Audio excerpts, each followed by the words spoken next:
Bienvenue, chers auditeurs. Ah, le sable fin, le vent chaud, l'horizon comme seule perspective et des carcasses comme compagnie. Ça, c'est des vacances de rêve. Enfin, quand on pourra sortir. Et puis à condition de ne pas avoir trop d'attaches et d'aimer les oiseaux.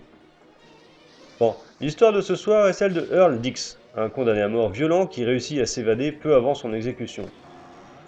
Il est incarné par, excusez d'avance ma prononciation, Kyle MacLachlan. Si le nom est difficilement prononçable, en revanche, tu le connais forcément. En effet, le bougre traîne son difficile patronyme à la télévision et au cinéma depuis un bon moment. Il a été Paul Atreides dans le Dune de David Lynch, avant d'être l'agent spécial Dale Cooper dans la série Twin Peaks, du même David Lynch. Ils ont d'ailleurs beaucoup collaboré ensemble avant qu'il ne soit Orson Hodge, durant 8 ans dans la série culte, pour certaines, Desperate Housewives. Il a aussi été la voix de Donald Love dans l'excellent GTA 3. Bref, ce charmant individu, fraîchement libéré de sa cage, décide de prendre le large. Direction le désert, puis le Mexique. Sur sa route, il va croiser un flic, interprété par Jorge Del Hoyo, acteur dont le visage t'est certainement inconnu, mais pas la voix. Il a en effet été élu meilleur artiste de voix off et a narré de nombreuses bandes annonces, dont celle de Charlie et la chocolaterie, Happy Feet ou encore Freaky Friday, et ne fait pas semblant de ne pas savoir de quel film je parle. Son gros problème, c'est que le flic en question est tenace. Il le traque jusqu'à une station-service délabrée et s'engage une lutte à mort entre les deux, qui se termine mal pour les deux, le policier ayant pris soin de se menotter au fuyard avant de bêtement décéder. Nous venons d'apprendre que Raymond Diggs s'est échappé de sa prison quelques heures à peine avant son exécution. Il aurait déjà attaqué une banque en n'hésitant pas à abattre une caissière qui n'allait pas assez vite pour lui remettre l'argent. Un avis de recherche a été lancé à toutes les polices de la région. Attention, Diggs est armé. Il est considéré comme extrêmement dangereux. Et extrêmement riche. Nous reprenons maintenant le cours normal de nos émissions. Y a pas à dire, le grand air, moi, ça me fait du bien. Et même au gars Robert, car c'est bien notre ami Bob, Draper, que l'on retrouve pour la troisième fois de la saison. Et l'extérieur lui fait du bien au bonhomme. Il est bien plus à l'aise que dans les intérieurs confinés. La musique est assurée par Bruce Brewston, un compositeur dont tes oreilles ont déjà profité des bienfaits. Outre de nombreuses séries TV, comme Pour l'amour du risque, des films ou des dessins animés comme les Bernard et Bianca ou encore Tombstone en passant par Moonwalker, il a aussi composé pour un jeu vidéo l'exceptionnel Heart of Darkness, chef-d'œuvre français, et encore pour des parcs d'attractions Disney car vous pouviez entendre ses œuvres dans le Visionarium, Cinémagique ou encore la première version de Space Mountain, tout cela à Disneyland Paris bien sûr. Et enfin, à la réalisation et au scénario, nous retrouvons un scénariste star à l'époque, Steven De Souza. Un scénariste à qui l'on doit le très burné 48 heures, le délicat Commando, le culte Die Hard ou encore l'impayable Hudson Hawk. Autant dire qu'au moment de la réalisation de son compte, il est au top et peut donc s'octroyer également la réalisation. Sorte d'échauffement pour lui avant de s'attaquer à ce qui sera son Citizen Kane, le nanar de Street Fighter, la fameuse et très mauvaise adaptation du célèbre jeu de baston de chez Capcom. Dans le même registre, il a aussi signé le script de Judge Dredd de Danny Cannon avec Tammy Sly et le Totally Fuck Up Piège à Hong Kong avec JCVD. Comme quoi, après Street Fighter, hein, il a quand même sérieusement pété un boulard.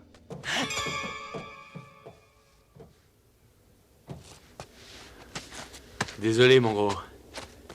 Je te servirai pas de déjeuner. Mais... va te régaler, il y a du poulet en bas.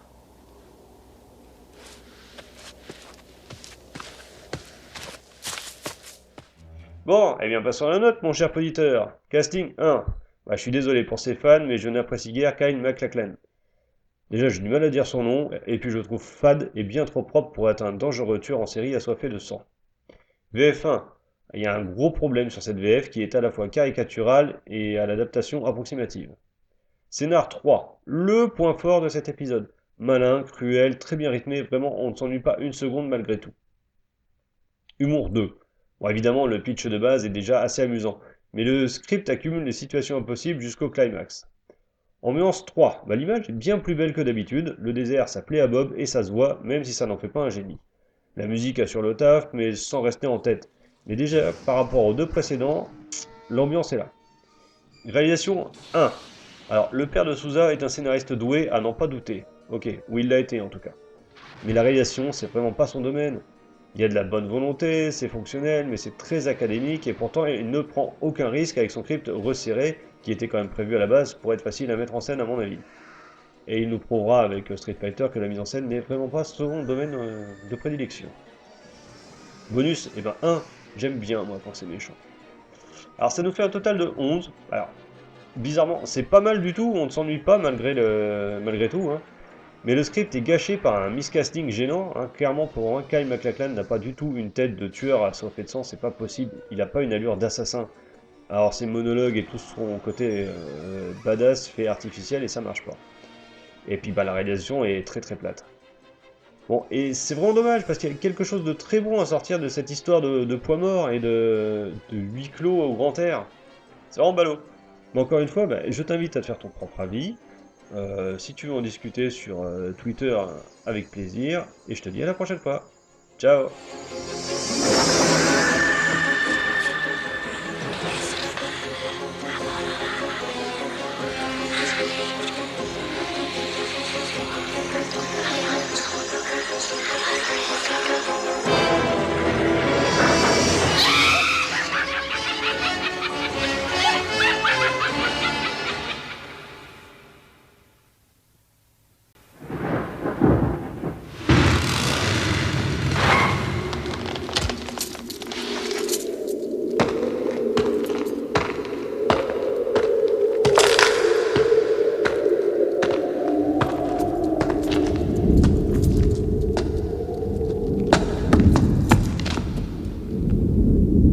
Salut les accros du bizarroïde. Il est temps d'assumer ses penchants, si vous voyez ce que je veux dire. De vous préparer à subir un nouvel assaut en règle de vos sentiments les moins nobles. Aujourd'hui, notre petite aventure concerne un brave petit gars bien gentil, mais qui a une très vilaine manie. En fait, c'est même positivement criminel. J'ai appelé cette petite prise de bec avec un vautour le canyon de la mort.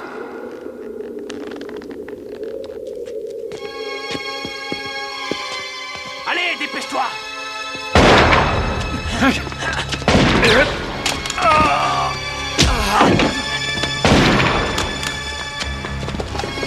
Poussez-vous!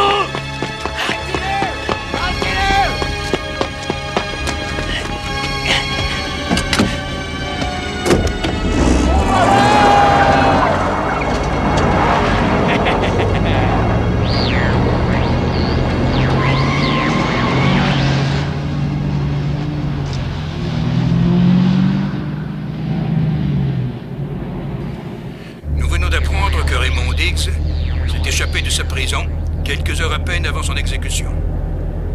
Il aurait déjà attaqué une banque en n'hésitant pas à abattre une caissière qui n'allait pas assez vite pour lui remettre l'argent.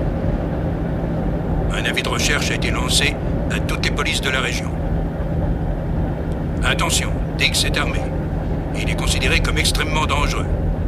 Et extrêmement riche. Nous reprenons maintenant le cours normal de nos émissions.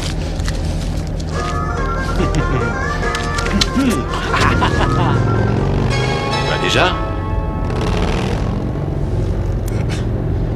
On peut pas être tranquille 2 secondes?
peut-être. J'y arriverai. Je tiendrai le coup. Saloperie. Suffit d'éviter la route. Où il est le flic? Le flic.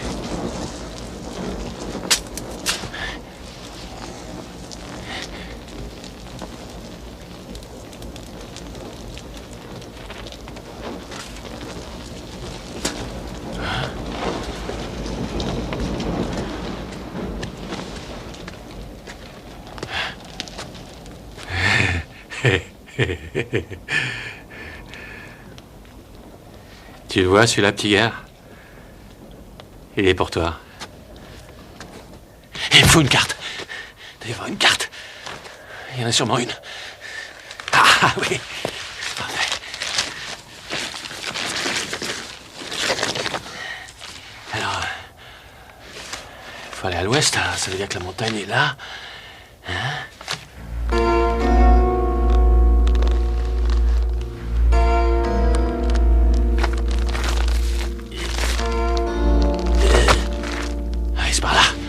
Voilà, c'est là.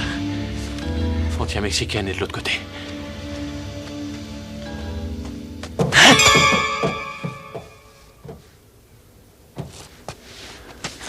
Désolé, mon gros.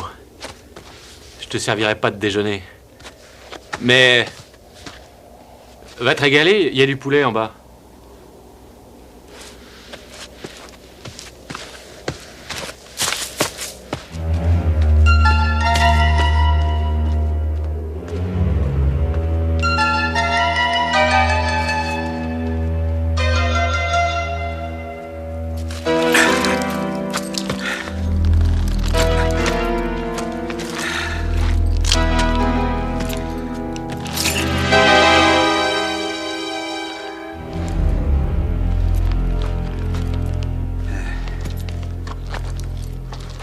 Dix a décidé de continuer à pied. Parfait. Attention, n'oublie pas, hein. Je l'ai vu le premier.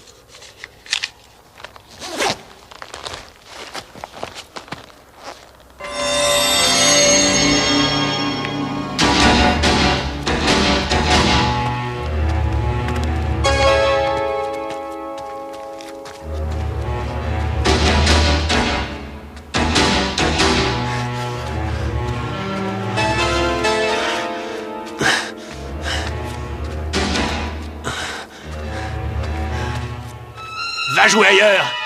C'est pas encore le moment. Je te conseille pas d'approcher. Je suis pas pour toi. Je suis bien trop coriace.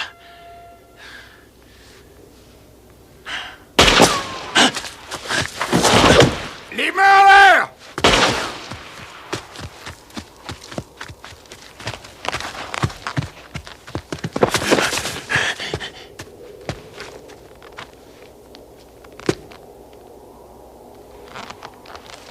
À quoi tu joues? Au château de sable? Dix! Je sais que tu peux m'entendre! Je vais te ramener avec moi!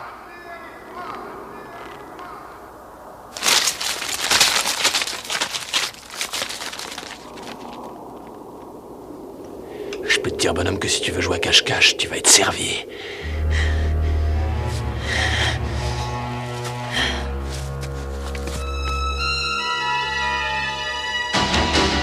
Encore toi?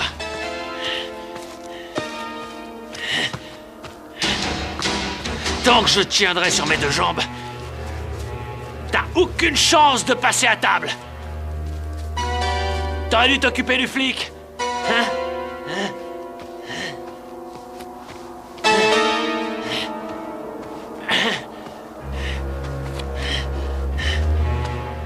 C'est quoi ça?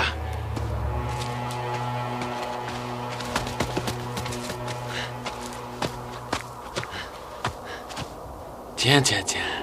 La frontière mexicaine est par là. Tout près. Super! On va lui faire une blague. Cet idiot de flic va se perdre. À moi les sonoridas.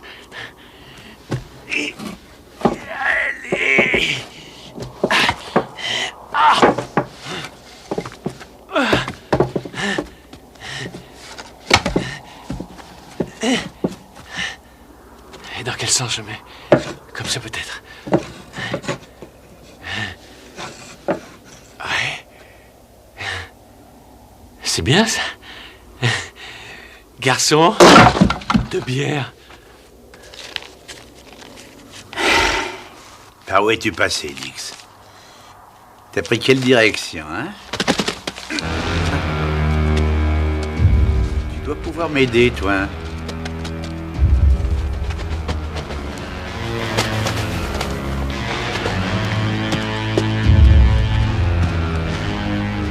Merci, mon gros.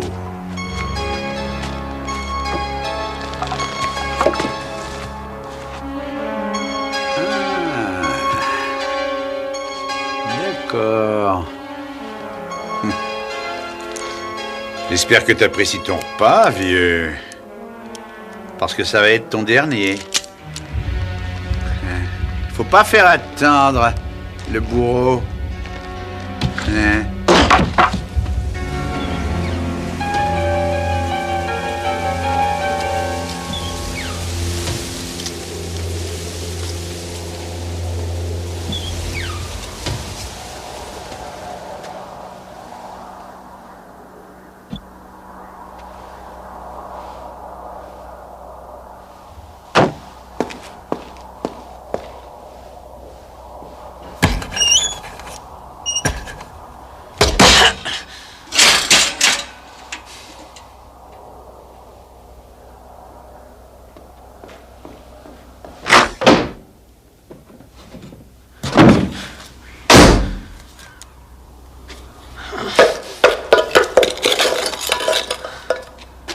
Ne regarde pas, toi.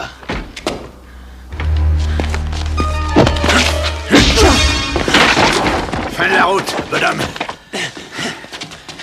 On rentre.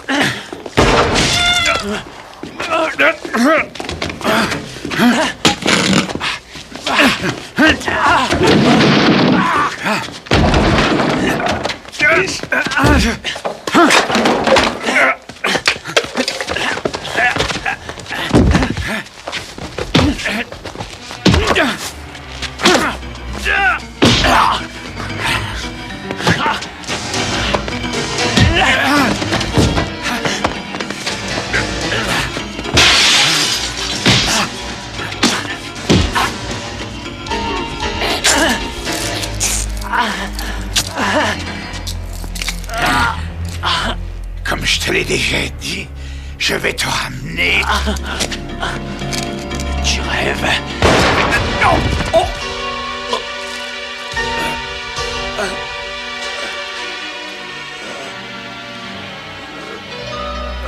C'est toi qui rêves.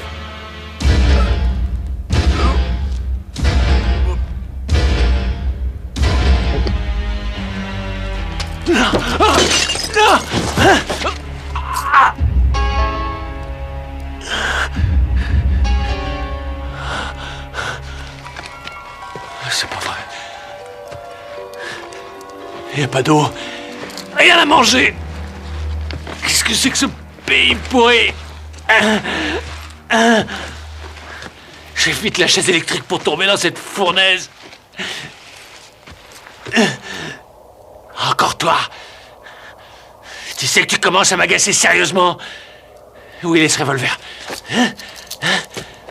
Ah, il est là. Et à vos tours.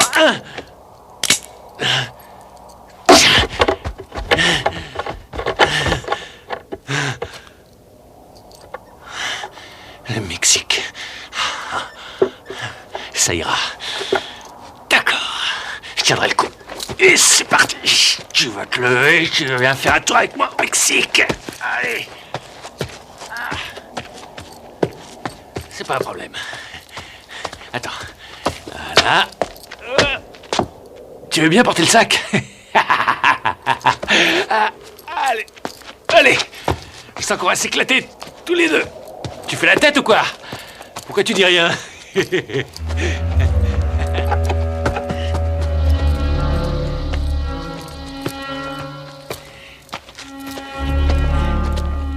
veux que je te dise? Je supporte plus les avocats.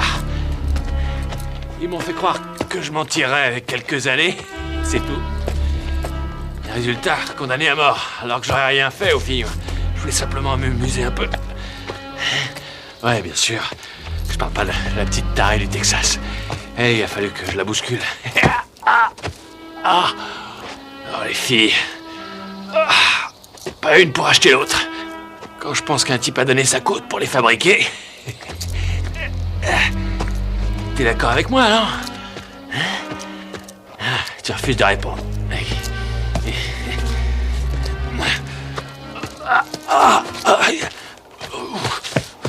Allez, un peu de nerf. Je vais pas craquer. Non, je vais pas craquer. Pas maintenant. Je suis pas aussi bête.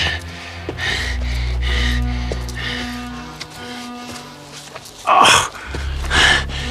Tu fais exprès d'être aussi lourd. Ça t'avance à rien. Oh.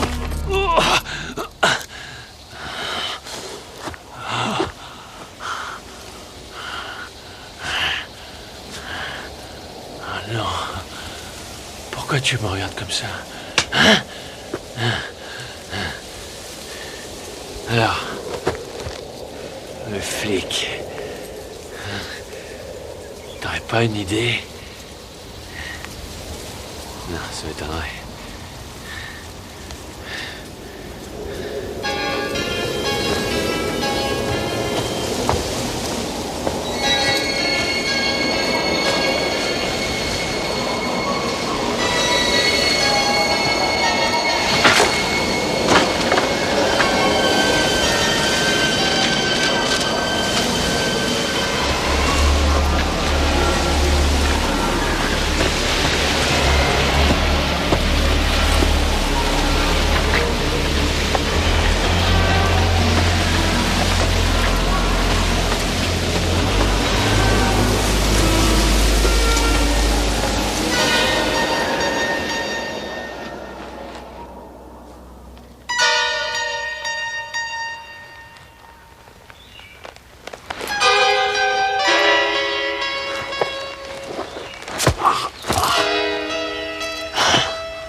C'est pas vrai.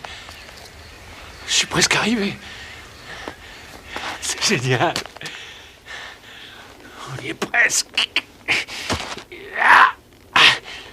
Tu veux danser avec moi? La. Allez, on y est.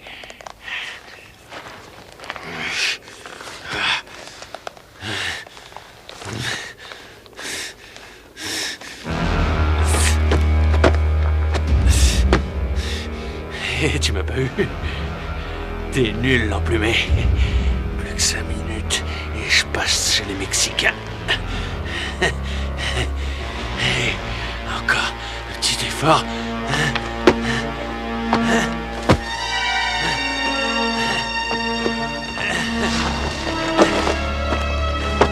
Allez, tu peux y arriver. Tu y es presque. Allez. Super, t'es bon pour les Jeux Olympiques. L'essentiel, c'est de participer. On est servi.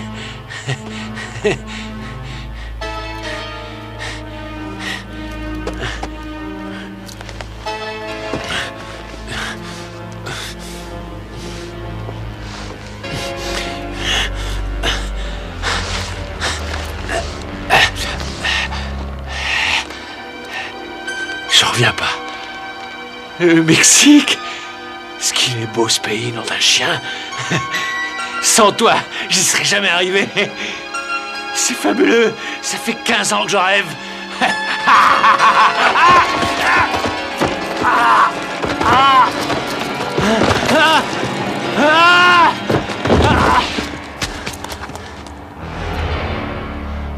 Pauvre moineau. Allez. T'as envie de déjeuner? Vas-y, serre-toi. C'est moi qui régale. Il est assez tendre pour toi, non? Qu'est-ce que tu veux de plus? C'est moi que tu veux? Non. Non. Non, tu me mangeras pas. Tu m'auras jamais. T'entends? Tu m'auras jamais. Ça non, pas question. Il faut que je me sauve de là.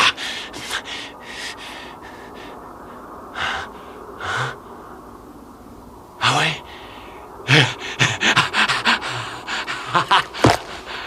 J'ai une idée.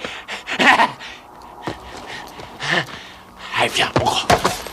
Pas la peine de rêver, vautour. Je vais te laisser. Ah, parfait. Mets-y un peu du tien. Ça m'arrangerait.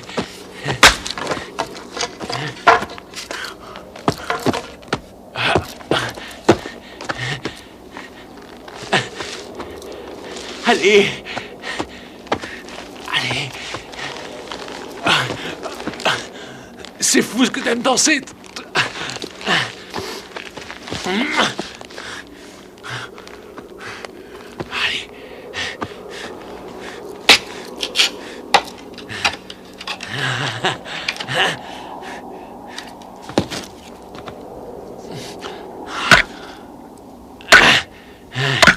C'est une idée de génie.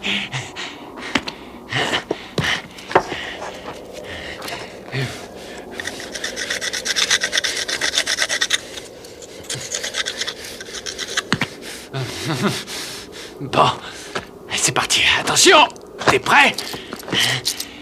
Allez. Ça me fera au moins aussi mal que toi. Enfin, quand faut y aller, faut y aller. 1, 2, 3. Non! Non! Non! Non!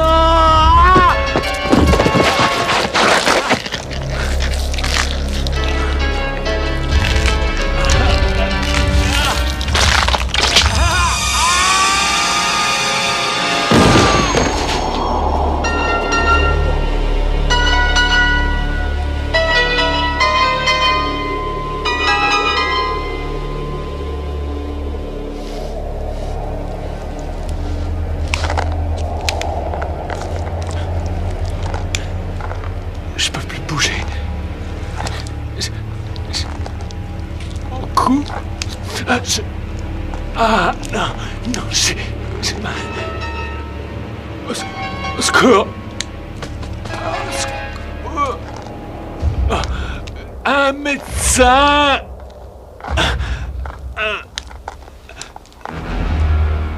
Un médecin. Laisse-moi. Non. Laisse-moi. Je suis pas mort. Dégage, retourne. Non.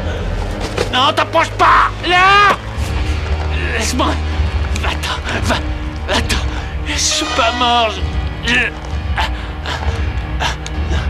Non. Non. Non. Je suis pas mort.